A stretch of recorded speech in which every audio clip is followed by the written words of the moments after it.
Eu achava que eu precisava merecer amor. Parece complexo, né? Parece estranho, parece meio fora de contexto. Mas e se eu te falar que é possível, é bem provável que você também tenha essa crença, nem que seja lá no seu subconsciente, enterrada, mas um dia ela aparece e vem à tona. Olha só. Talvez você esteja nesse lugar agora, inclusive, né? Tentando fazer de tudo, tentando ser tudo, tentando apoiar quem talvez não queira ou não precise do seu apoio, né? Talvez você tenha aí tentado se encaixar, por quê? Às vezes você pode virar para mim e falar: eu, imagina, sou empoderada, eu, imagina, ele come na minha mão, ele faz o que eu quero. Sabe, mas não é bem por aí. Às vezes você tá numa dependência emocional e não tá nem percebendo. Pois é, eu já tive nesse lugar. Por isso que eu digo que muitas vezes a gente vai se encaixando, a gente vai se moldando, a gente vai sendo a pessoa que as outras pessoas querem que a gente seja. A gente vai se ajustando, falando sim quando a gente queria falar não, a gente vai deixando os outros entrarem na nossa casa, né? Na nossa casa emocional, na nossa casa interna e mandando e desmandando do jeito que querem. Por que que isso acontece? Porque nós fomos domesticadas. Isso, gente, não é de agora, não é de hoje, não é de 100 anos atrás, 200 anos atrás. Isso vem há séculos e séculos sendo, a mulher vem sendo moldada, vem sendo colocada em caixinhas, ela precisa fazer isso, ela tem que fazer isso, ela tem que fazer aquilo. Se as mulheres hoje em dia escolhem não ter filhos, elas são apedrejadas, porque é como se a mulher tem um útero, ela é obrigada a ter um bebê, a ter um filho. E isso, né, graças a Deus, vem sido falado, porque a gente precisa tirar as coisas de debaixo do tapete, coisas que há muito tempo eram escondidas, eram colocadas para baixo, eram colocadas como normal, mas que não são. Talvez você esteja hoje nesse lugar, sendo moldada, sendo ajustada, e eu já estive nesse lugar. Eu já fiz muitas coisas que hoje, olhando para trás, não tem sentido, sabe? Mas na época eu estava tão perdida, eu não sabia quem eu era de uma forma tão profunda que eu era levada, sabe? A gente compra um script que vendem pra gente que para que a gente tenha felicidade, a gente precisa ter uma pessoa do nosso lado, né? Um namorado, um marido. A gente precisa ter uma família, de preferência 2 filhos ali, né? Para dar aquela equilibrada. E, e a gente precisa ter uma casa grande, a gente precisa ter um carro do ano, a gente precisa. Como se tudo isso de fora trouxesse a plenitude, trouxesse a inteireza, como se nós nos sentíssemos completos, inteiros, só quando isso acontece, só quando isso acontecesse, né? Só quando os outros olharem para a gente e vissem que a gente tem, tem, sabe? Tem. E aí a gente teria valor. Mas, na verdade, não é assim. Inclusive, né, usaram o nome de Deus, usam, né, o nome de Deus, usam a igreja, usam a Bíblia, usam Jesus para ficar colocando coisas na cabeça das pessoas, das mulheres. Eu mesma, durante anos, eu fiquei agarrada naquela palavra de que a mulher sábia edifica a sua casa. Então eu achava que se eu pedisse o divórcio, que eu teria que dar ali meu sangue, minha alma, meu suor, minhas lágrimas e teria que resistir. E aí o que aconteceu? Eu vesti cada vez mais uma armadura de que eu precisava ser forte. E aí o que aconteceu também? Eu me anestesiava.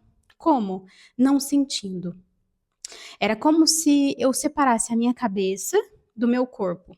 A minha cabeça, o meu racional da minha intuição. Por exemplo, eu sentia que havia alguma coisa errada, eu sentia que havia uma coisas ocultas ali, né? Coisas ali não ditas, enfim. E eu persistia, brigando comigo mesma. Era como se houvessem ali duas Anas, uma olhasse para a outra e falasse, uma falasse: tem coisa errada aqui, tem coisa errada aqui. E a outra falava: para de ser louca, tira isso da sua cabeça. Imagina, o que é isso? Meu Deus, você vai criar caso por causa disso daqui?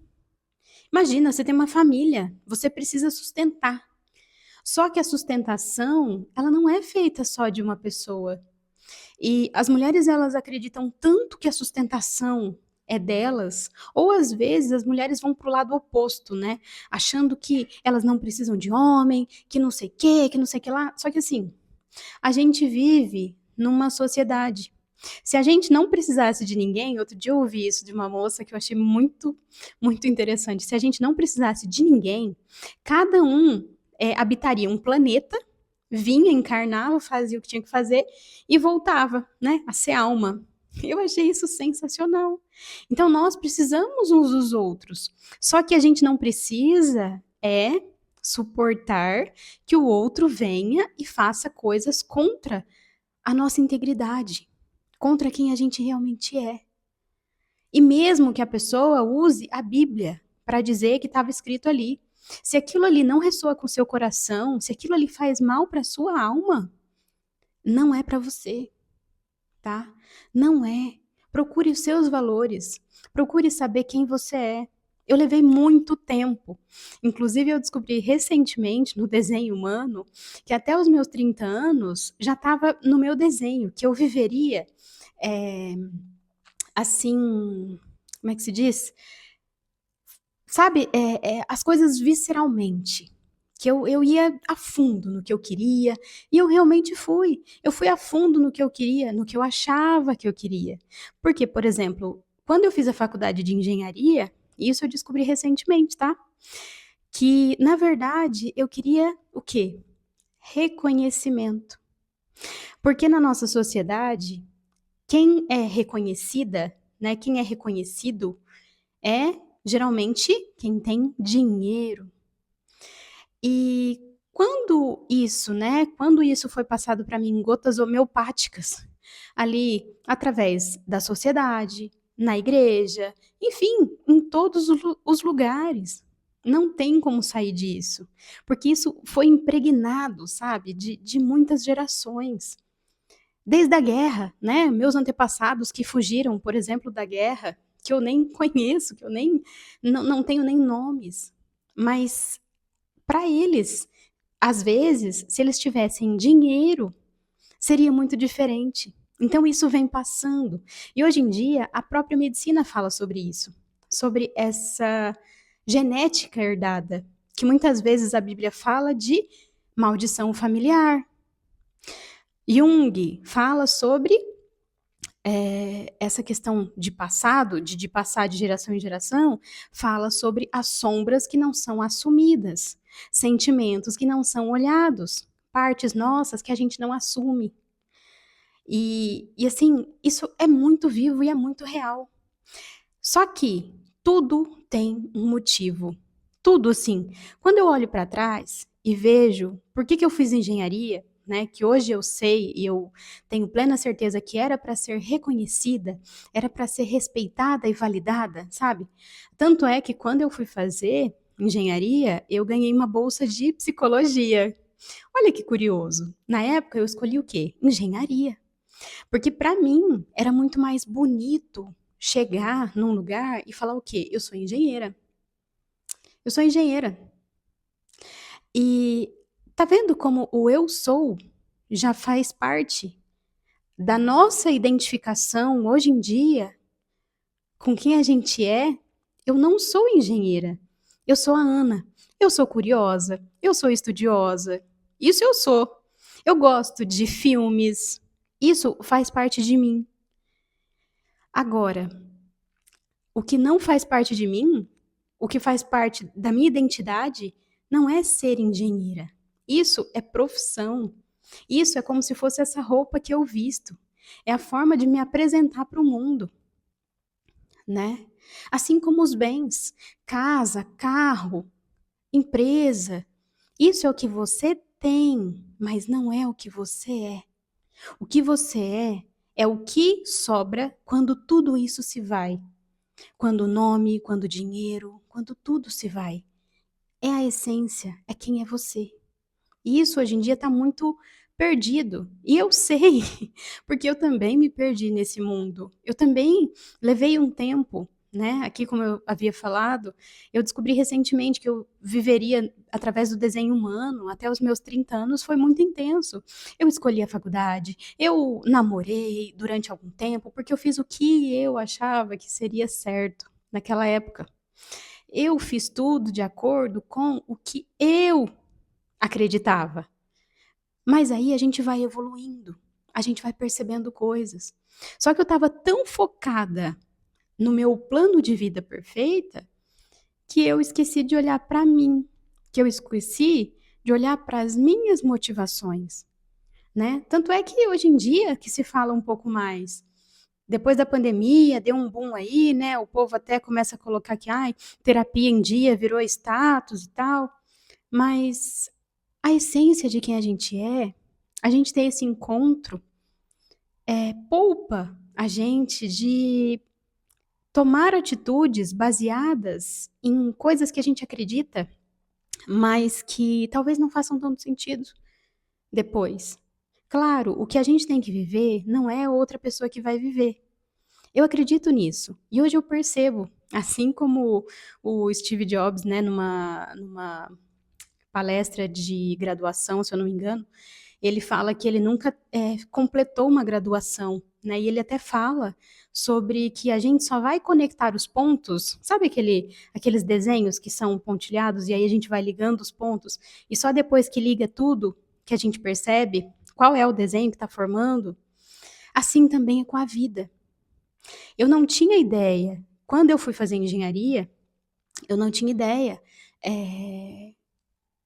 Eu acreditava que eu fosse seguir a profissão e tudo mais, mas eu não tinha ideia da minha motivação que estava me levando a fazer essa faculdade.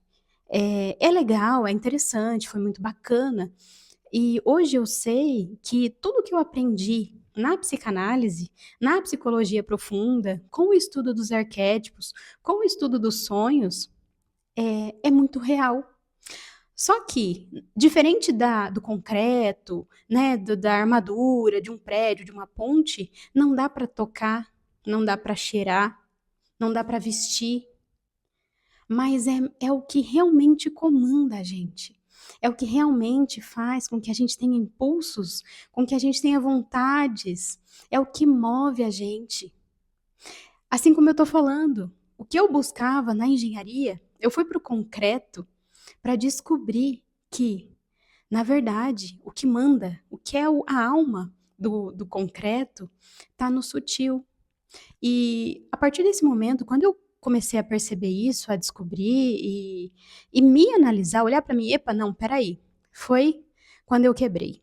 Ah, eu quebrei feio. Eu vinha nessa vida de eu vou me casar, né? Eu vou namorar, eu vou ter filho, e tudo ali vai sair com um plano perfeito, como se a vida fosse uma planta de uma casa de condomínio. Mas nem tudo acontece do jeito que a gente quer, né? E aí eu precisava quebrar. Eu precisava quebrar a armadura que eu coloquei. Eu precisava sair daquele tamanho pequeno que eu me coloquei. E a gente acaba se colocando. A gente acaba seguindo, por exemplo, isso como eu comentei, de que eu achava que eu precisava suportar tudo dentro de um casamento, que eu sozinha ia trazer ali a solidez sabe, o centramento, mas não é assim que funciona. E sabe quando você percebe que os relacionamentos ao seu redor têm alguma coisa que o seu não tem? Não era carro, não era casa, não era nada disso material de fora. Era alguma coisa dentro, mas eu sempre me calei com relação a isso. Eu nunca disse isso, né, nem em voz alta, porque É coisa da minha cabeça, é coisa da sua cabeça, imagina. Não, tá tudo bem, tá tudo certo. E eu abafei a intuição. Muitas mulheres abafam a intuição, porque a gente foi ensinada assim. Por exemplo, as mulheres na Bíblia tiraram várias mulheres da Bíblia. Muitas histórias estão cheias de mentiras misturadas com pitadas de verdade. E a gente fica sem saber em quem acredita de verdade. Sabe, eu sempre me questionei como foi escrito a Bíblia. Quem escreveu? Como que foi? Foi um anjo que desceu e escreveu? Não, foram vários homens que escreveram alguns trechos, alguns pedaços. Agora, porque 1945, 1947, foram descobertos alguns apócrifos.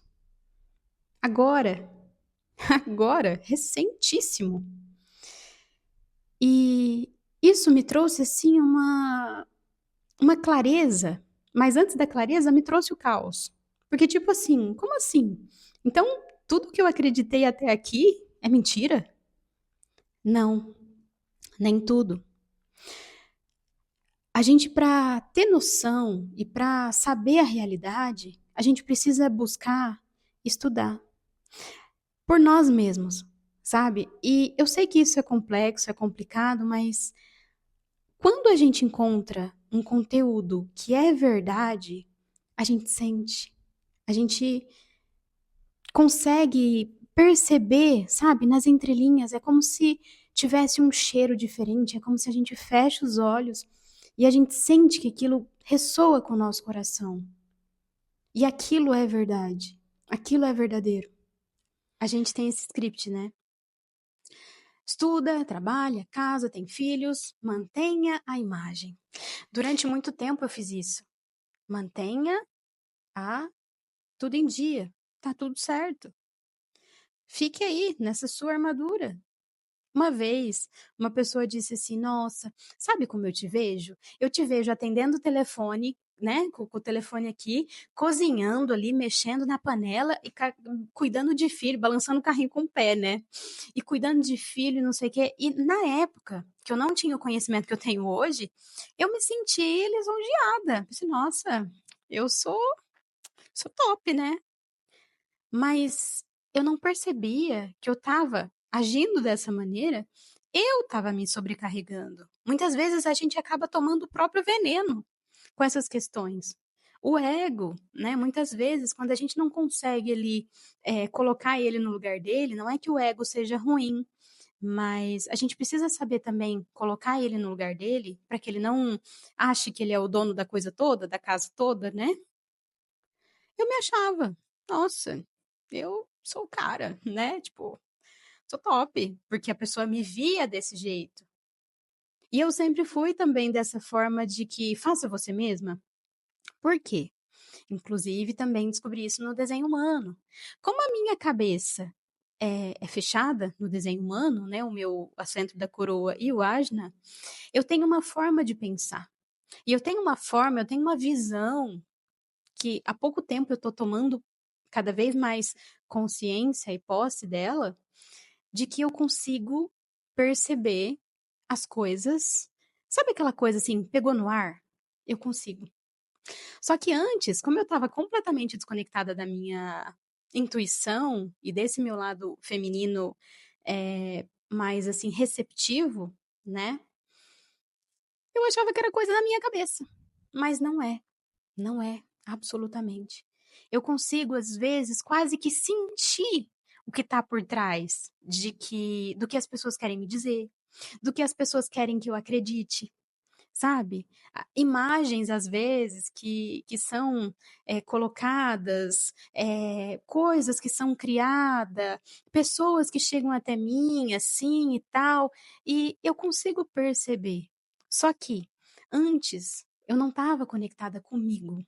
Eu não tinha essa sensibilidade de saber se era o que estava acontecendo, por quê? Porque eu estava com a minha casa interna toda bagunçada. Eu estava com a minha casa interna suja, digamos assim. estava cheia de sombras. E o que que são as sombras? Sombras são aquelas coisas que a gente é, partes nossas, e que a gente não quer que seja daquele jeito. Não quer, a gente não quer que assumir que a gente tem aquele lado não tão bonito diante da sociedade. Por exemplo, se você na infância, geralmente, né, é na infância que as sombras se formam. Você fez um desenho lá, levou para a professora, se achando que você era Da Vinci. E a professora vira para você e fala assim: Nossa, não tá bonito, não, querida. Né? Volta lá e faz outro. E aí você murcha, né? E joga essa sua criatividade na sombra. Você assume que você não tem criatividade, que você não sabe desenhar. E aí, no futuro, te cobram criatividade, por exemplo, até no mercado de trabalho, né? Mas enfim, voltando aqui, é necessário que a gente retome quem a gente realmente é. Se a gente quer a verdadeira felicidade, que é independente de carro novo, casa nova, roupa nova, botox, plástica, lipoaspiração, lifting e tudo mais que tem por aí, a gente precisa estar contente dentro. Nada fora substitui o que vem de dentro, que vem do divino, que vem de Deus. Nada. Então, se esse vídeo chegou para você, se ressoou algo no seu coração, você está pronta para a sua travessia, que é uma sessão, né, que eu te ajudo, eu te guio, eu pego na sua mão e atravesso. Como? Através dos símbolos, através dos sonhos, através dos arquétipos, através de uma leitura de tarô simbólica. Até isso eu aprendi. Sabe quem usava o tarô antigamente? A igreja. Pois é, a igreja usava as cartas de tarô, porque os arcanos do tarô é como se fosse uma história de vida. Cada carta tem o seu significado. E assim, eu era muito, muito, muito resistente com relação a isso. Era curiosa, confesso, curiosinha, mas tinha essa gigante de resistência. Ah, isso aí é coisa do coiso lá, né? É coisa ruim, mas não é. Aliás, depende, porque assim como tem bispos, padres, pastores que usam a Bíblia para tirar dinheiro do povo e andar com um relógio de 200, 300 mil reais, também existe essa parte negativa de pessoas que usam as cartas para enganar os outros. Tudo é possível. Depende de quem está conduzindo. Quanto mais limpo é o canal, né?